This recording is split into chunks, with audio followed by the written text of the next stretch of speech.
à des gens qui viennent au milieu pour soutenir. Mais nous devons respecter les consignes. Alors que nous nous efforçons de faire ce que la parole de Dieu demande, n'est-ce pas?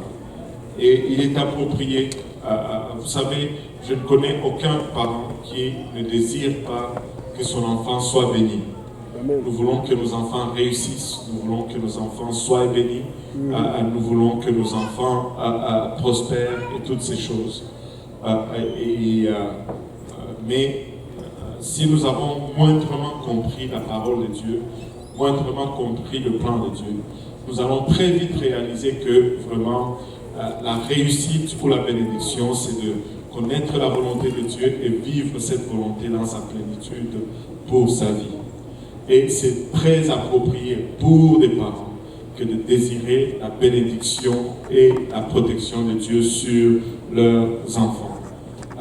Quand les enfants naissent aujourd'hui, nous les vaccinons parce que nous voulons les protéger contre les maladies et toutes ces choses.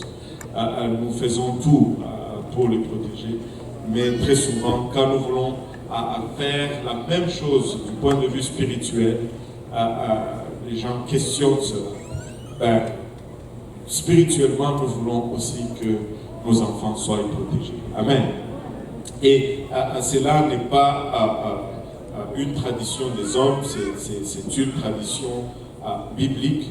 Nous le voyons dans l'Ancien Testament, alors que Samuel était tout jeune, sa mère l'a amené pour qu'il soit dédicacé au temple. 1 Samuel, le premier chapitre, le verset 20, le verset 28 nous dit: dans le cours de l'année, Anne devint enceinte et elle enfanta un fils, qu'elle nomma Samuel, car, dit-elle, je l'ai demandé à l'Éternel.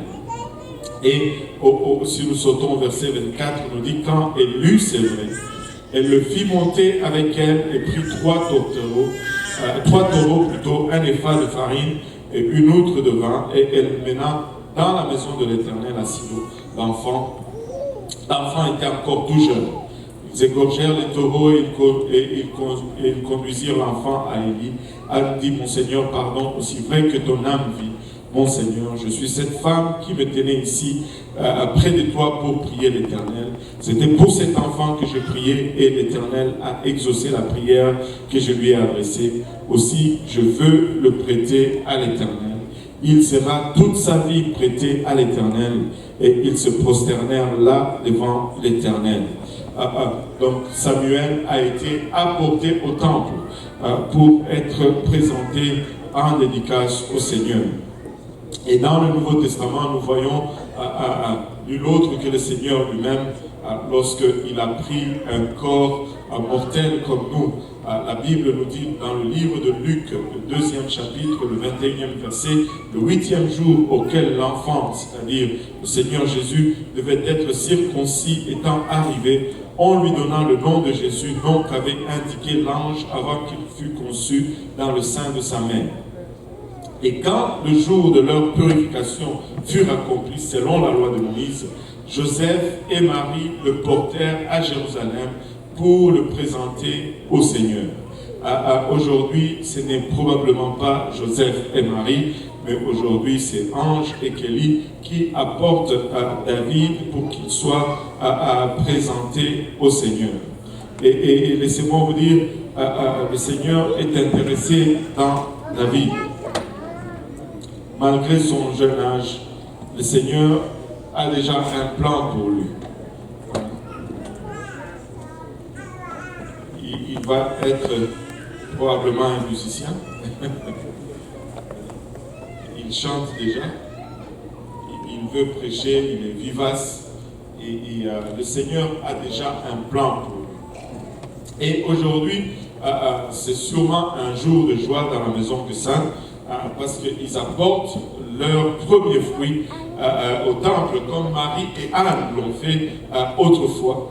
Et il veut que le Seigneur le protège, le bénisse et le garde. Et cela est approprié de votre part.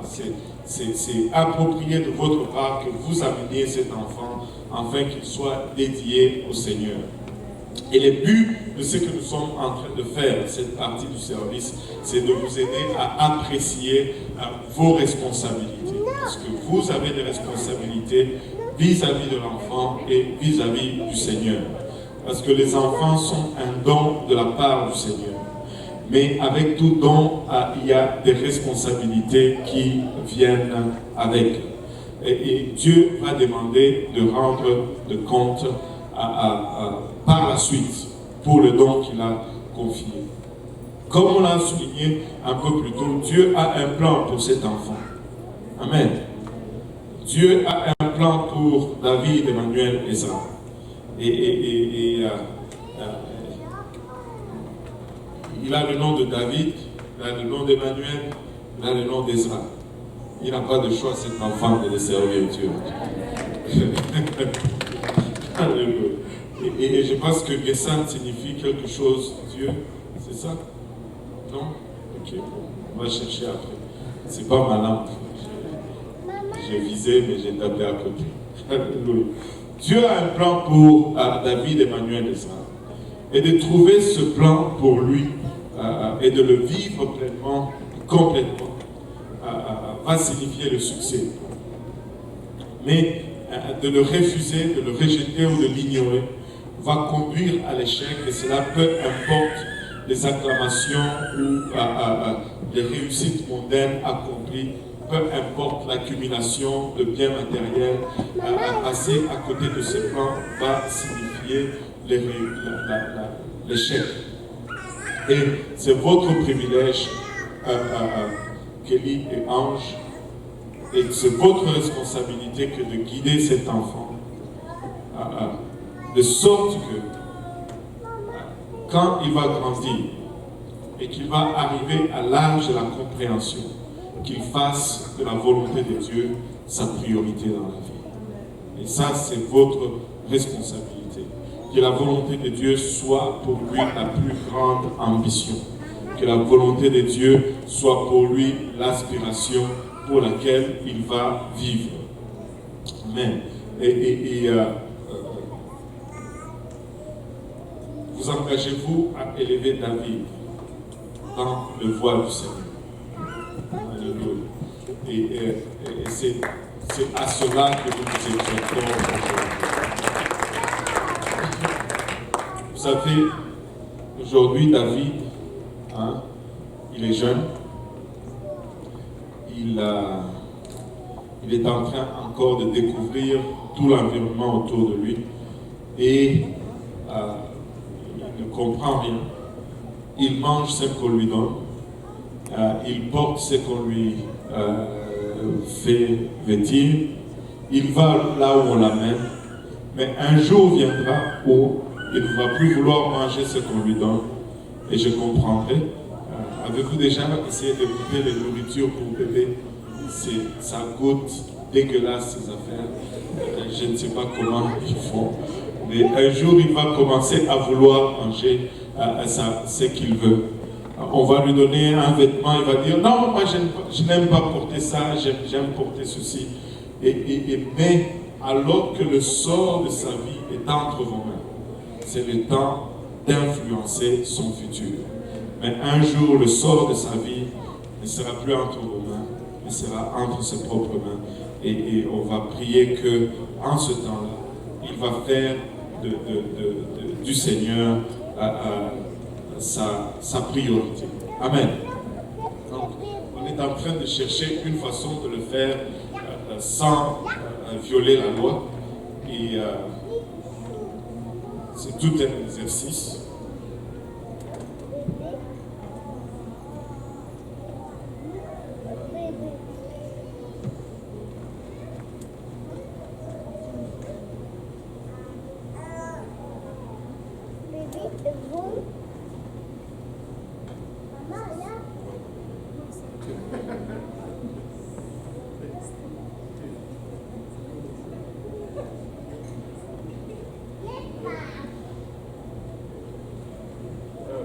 C'est sûr qu'il va m'enlever mon masque. Si la congrégation veut bien s'élever, et maintenant pour le moment il est intéressé par le micro, et on va profiter pour prier. Amen. Voilà, mon masque est parti.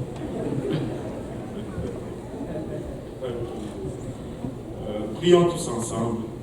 Seigneur, nous te rendons grâce pour ton amour, ta bonté, ta fidélité. Nous te remercions pour le privilège de tenir une autre vie fragile dans nos bras, Seigneur. Or que nous venons ici, Seigneur, nous reconnaissons combien, Papa, nous-mêmes sommes fragiles, Papa. Parce qu'un jour, nous étions tous, Papa, à l'image de cet enfant. Juste un être fragile et dépendant, Seigneur. Mais à notre exemple, ce Seigneur est pour lui également, Papa. Ce corps fragile, Papa, renferme, Papa, le potentiel complet d'un serviteur, Papa, qui marchera devant toi, Seigneur. Papa, aujourd'hui, il est encore trop jeune pour comprendre les choses spirituelles. Néanmoins, nous venons ensemble devant ton trône, Papa. Prier que tu nous aides, Seigneur, tous ensemble. Aide-nous, aide les parents, Seigneur, de sorte que nos maisons soient des endroits, Papa, où la parole est lue, Papa, quotidiennement, où la musique qu'on y entend, Papa, ce sont des cantiques et des louanges à ton honneur, Seigneur. Où ton nom est considéré et regardé avec beaucoup d'estime, Seigneur. Papa, il a Machat afin de servir un environnement propice pour la croissance de David et de notre espace. Père éternel, aide-nous tous ensemble, la famille, les enfants ici présents, Seigneur. La famille, les amis, Seigneur. Afin que nous puissions, Papa, mener nos vies conformément à ta parole, afin que nous puissions servir d'exemple, Papa, à David, Seigneur. Tu es encore trop jeune pour comprendre les choses de l'Esprit, Seigneur. Néanmoins, nous prions, Papa, que tu puisses assigner un ange pour veiller sur lui, Seigneur.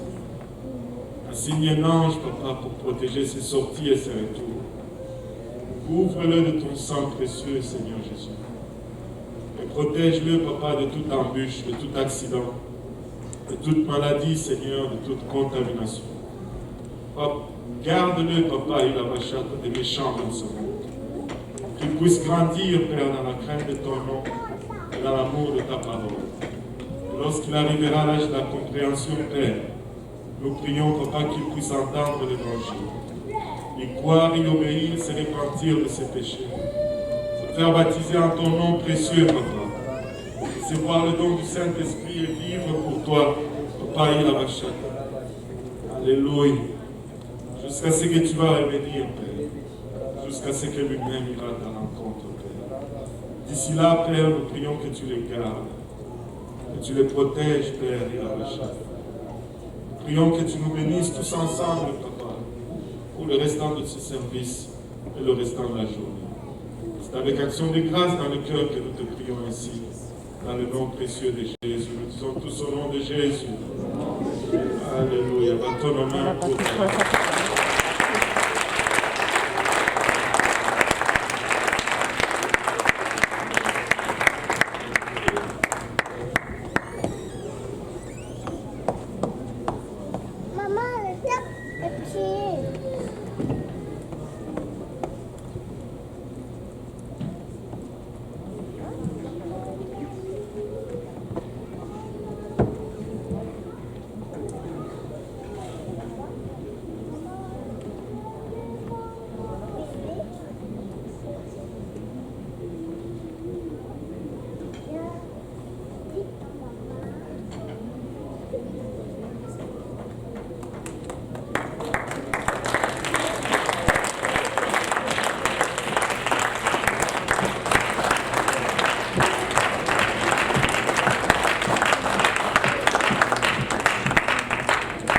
Alléluia.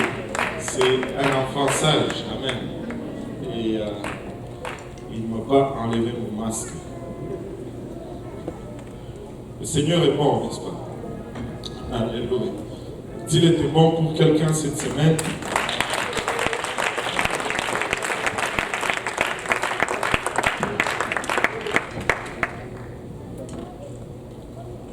alléluia. Je n'ai pas un long message aujourd'hui. Mais avant d'aller dans la parole du Seigneur, si on peut s'élever tous ensemble, on a quelques requêtes de prière et qu'on va passer à travers. Et puis après, on va aller dans mon court message. Et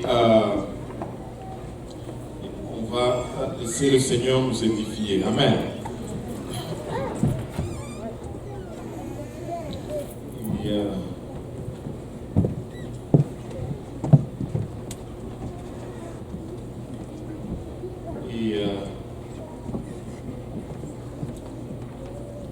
Et nous avons le frère Léon qui ne se sent pas bien. Nous voulons prier pour que le Seigneur le touche et le guérisse dans le nom de Jésus-Christ. Amen. Et qu'il le touche aussi bien physiquement que émotionnellement. Le frère Léon, c'est notre responsable de l'équipe des huissiers. Et laissez-moi vous dire, tu voudrais avoir une dizaine de frères Léon. Et tu voudrais en avoir une dizaine parce que extraordinaire. Et nous voulons prier pour également le papa du pasteur Khan, que le Seigneur le fortifie et le guérisse au nom de Jésus.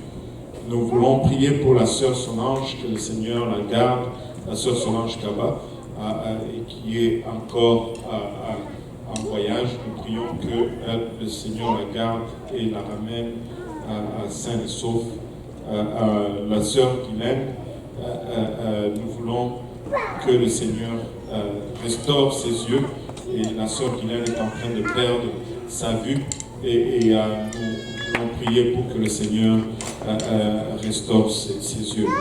Nous voulons continuer de prier pour la sœur Jeannette et la sœur Jacqueline pour leur guérison également.